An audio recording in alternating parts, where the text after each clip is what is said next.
So today we decided to play yellow red. So start off things. We have four Kapurimon.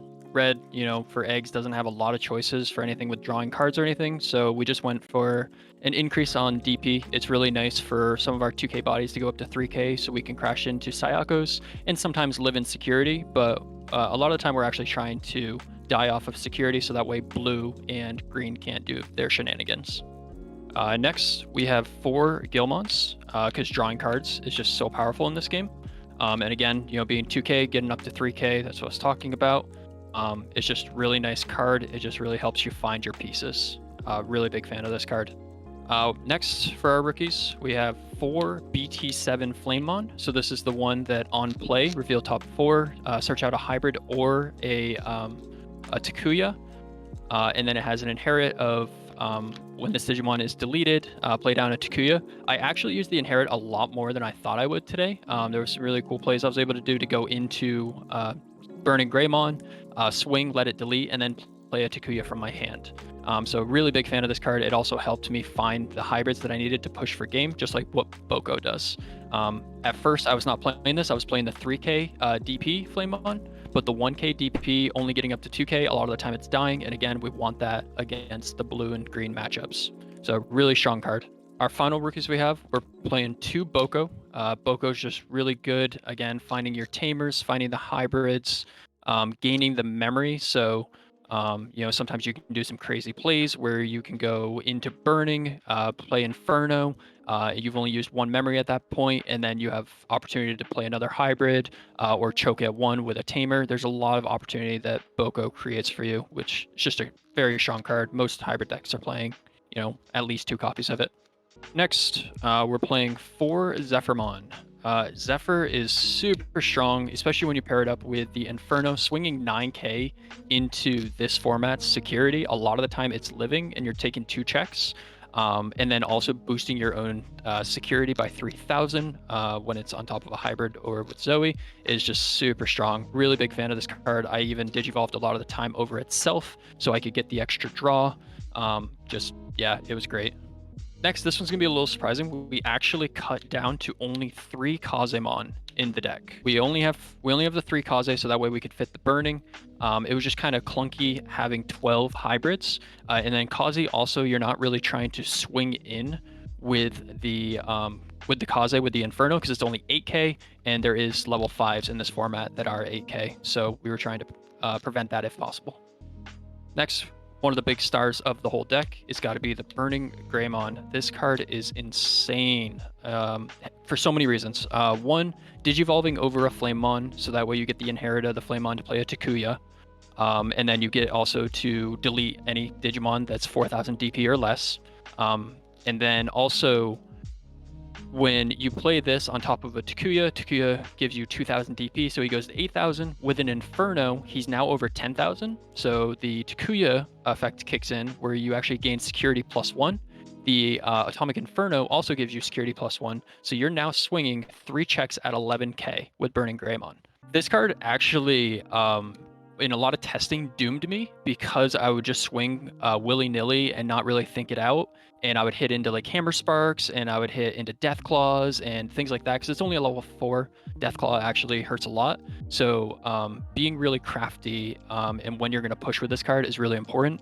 It also gets around memory blockers, because you can go into the burning, pop the memory blocker, and if you have a Boko out, you gain that memory. Or if you have Blinding Ray, just super strong card. Really, really big fan of it. Next, we have level 5s. We just have 4 Jet Sylphie. Jet Sylphie is just an incredible card. The recovery being 7K, so when you play an Atomic Inferno with it being 10K, that came up quite a bit. The card is just so powerful. Huge fan of this card.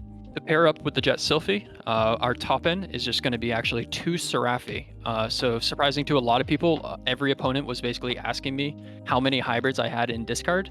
And to my prevail, yep, I would tell them, but they didn't know I wasn't playing Emperor, so they thought that I was going to use Blitz, but in reality, I just had the Seraphi. And Seraphi was incredible. Being able to go into a full stack from hybrid all the way up into a Seraphi and recover 2 against decks like Cherubi, Loop, that decks that just can't really get around this until the late game is just super strong. Huge fan of this card. I think it's really powerful for this format. I had Blinding Rays at one point, and I was able to go into Jet, play Atomic Inferno, swing, or I'm sorry, not swing. Play the Atomic Inferno, then go into the Seraphi, and for 13k, swinging 4 checks. We're gonna go into options now. So we have 3 Blinding Ray. I don't think the deck would be able to function without Blinding Ray. People can hardly play around this card when you're playing the Burning Greymon because they can play memory blockers, but you pop it anyway. This card is so insane. It pushed me for game so many times. I would double, triple blinding from hand and just push from game, going into hybrids, playing the Atomic Infernos. Even some games I actually I played against the green red, and I was able to choke my opponent one by playing a Blinding Ray early on and playing 2 Burning Grays to pop their field. Just like it just creates such powerful plays. Super strong card. Just gaining free memory is just wild. All right, so next we're playing 2 Purge Shine. So if you guys haven't noticed at this point, this list is actually KVN, Kevin's top 16 list that he actually came in place for last Sunday. The difference was he was actually playing 2 Atomic Blasters instead of the 2 Purge Shine. That's the only difference from his list. And the reason I made the change was a few reasons. I went through the pros and cons of this, right?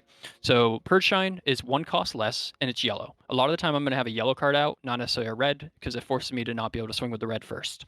Atomic can get rid of level 5s, but there's a lot of level 5s out there with Cherubi, with Rihimon, and what's the other one? Cerberus, that I don't want to pop. So, and then also Atomic hits into Iasmon. It has to delete the Iasmon. Purge Shine is really cool because it negs -3 DP for all of their Digimon for the turn. So if this is in security, and let's say Cherubi swings into it, they can no longer pop their Cherubi for the turn and play out all their rookies because they will all just pop immediately and they won't get their effects. And then also, if an Iasmon swings into it, it doesn't delete an Iasmon. So that was a big thing because I did expect to play against a lot of loop today, which I did play against. I did play against a couple in the later rounds. And yeah, just a really strong card. I really liked it.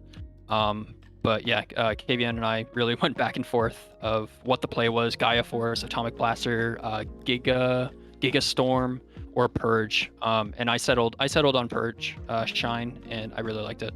And we have just the 1 reinforced memory boost. Obviously, it's limited to 1, but just a crazy card to extend your plays. The recovery is pretty good, but just getting this out of security and just getting that extra 3, it just it enables you to do so many plays. Just a great card. Even at 1, it's just so powerful. The whole reason this deck even works: Atomic Inferno. What a crazy card. Really a skilled card, more than I thought. I really thought you just kind of took it and swung into security, but there was actually a few times today where this got checked out of security. I gained the +1 security for all my Digimon, and I chose not to swing because I didn't feel like it was the appropriate time to go in and win game. A lot of the time, I would try to build up into a Seraphi. Seraphi would swing 2 checks. I would promote a rookie, and then I would go into a burning, play an Atomic, swing the rest of the 3 checks, and then my rookie would hopefully finish off game OTK. I think I was able to do it about 3 times today.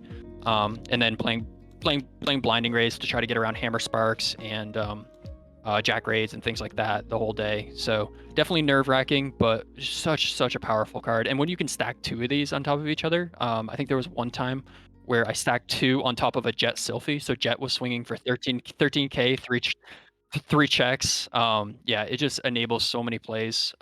Really, this is the star of the deck, I would say. Next, we're gonna have 4 TK. I'm a big believer in 4 memory tamers for pretty much every deck this format. And even though TK can neg you, and Brian, you're aware of this, we've seen TK neg me not once but actually twice in one game. It does happen, but it's such a powerful card to go to 3, and then the next card we'll show here as well. Just going 3 Blinding Rays and other things is just so strong. Huge fan of TK. Being able to check your own security and kind of filter through what you want in your security, just so powerful. Okay, this card here. KVN played in the Saturday Ulti Cup as well, and we weren't happy with how the deck performed. So we kind of looked at the meta, we looked at how people played decks, and we kind of figured out that people are pretty aggressive with swinging in. They're still swinging in with rookies. You know, they're not necessarily playing around Tamers coming out of security and stuff. But originally, we didn't have TK in the deck, and we chose to put it in the Sunday list. And you know, KVN did an amazing job on Sunday with the deck. And TK Kari was amazing in the early rounds against people, not as great in the late rounds. And I had the same thing happen with me today in my final round against Ying in the finals. I played down one TK. He hit one out of, or yeah, I played down one and then I played down another, and he literally OTK'd me from 5 security, and TK never procced because he's just a very good player and played around it. But going to 5 memory, 7 memory, whatever it is so strong. And there was even times where you're, you know, able to tap it, give the -2 neg to the Boko or whatnot. I had one crazy play where I was started at 2. I went Blinding Ray to go to 4. I hard played TK Kari to go to 0. They had a Boko and an Arbormon. Um, and I had a Boko out as well, and I went Takuya into Burning Gray for free to pop Boko. I had a yellow hybrid out as well. The yellow hybrid swung. I tapped the other TK to give -1 neg to the Arbor, and then I went Burning on top of that to pop the Arbor, Burning on top of Burning, and it was just crazy. Like this card's so good. You have to play around it. Your opponent has to play around it. It is, you know, definitely a really crazy card. Because the deck is so aggressive with the Atomic Infernos, but if you can hold off and let them swing in with Iasmon or something like that, and gain the advantage, you literally can OTK from 5 security quite a bit. Yep. Then we have 4 Zoe. Zoe's crazy. Again, filtering through your own security, gaining the 3k DP. There was a point I played against Jesmon, and I had 2 Zoe. I had 2 Zoe out and 2 Zephyr out, and 2 Jet. So I recovered, and my security was up 12,000 DP. So he was actually terrified to swing in with Jesmon for it to die on the first check. So he chose not to, and he had to swing over these bodies first to even reduce, and he wasn't able to go for OTK that turn just because Jet is just that powerful. Or I'm sorry, Zoe is that powerful. You do have to be careful with Zoe when you're going into it, when you're playing against purple decks with Iasmon, because you are upping your own security. So therefore, given the chance that Iasmon will die and proc all of its crazy effects. And then lastly, I've been talking about it. We have 3 Takuya, no Emperor to go with it. It is just the Takuya. Such a strong card. I basically would mulligan a hand if it didn't have a rookie and some sort of tamer. And the tamer I was actually looking for most of the time to start with would be Takuya, because late game I would never find the time to actually drop it down because I would be in the middle of going into hybrids and all sorts of stuff. But if I was able to drop this early game, I knew there was a burning Greymon coming at some point to use. Just such a, yeah, so powerful. I never used its effect to bring any of the hybrids underneath it or anything like that. It wasn't necessary. That's the deck. Huge shout out to KVN for literally handing me the list, talking to me about the deck. You know, ahead of time, and you know, just kind of theory crafting with me over it. It was a great day. All my opponents were super nice, super friendly, hilarious. Yeah, I couldn't have asked for a better experience. Just so fun. Absolutely. I mean, you know, shout out to Team Do Work. The team itself topped quite a bit. I think we had top 64. We had a top 128. You know, so shout out to those guys. You know, thank you for all the support as well. Keeping my mindset in it. You know, things can get pretty nerve-wracking, especially in testing. So, you know, thank you for that. Round 1, I played against Cherubi. I was just able to kind of do what I was talking about, going into the Seraphi, recover.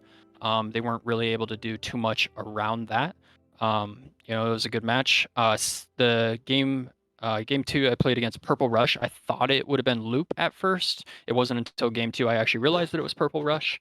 I think I was able to OTK them for 5 security one of the games. Great opponent. You know, it was fun. I wasn't expecting to run into 2 purple right off the bat.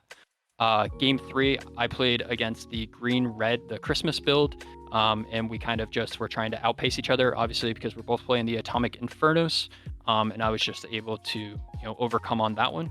Round 4, I played against Muskets, so that was my third purple deck of the day, but a different type of purple deck. I wasn't really expecting that, but the Atomic Infernos, the Burning Gray, the Seraphi is just a little too fast for the deck to keep up. I think there was one point where he literally had to play a Beelstar and pass me 8, and that was pretty much, giving me game.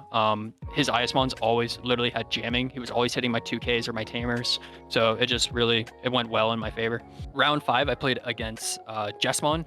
That was super, super fun. Our 3 games that we had actually ended in under 15 minutes. He pretty much OTK'd me on game 1. He just perfect stack, Jessmon things. Game 2, he kind of fumbled a little bit. I think he had to hard play a Savior, and I was able to chip a little bit, and then I was able to take like 4 security in a turn. Then game 3 was just hilarious and a lot of fun.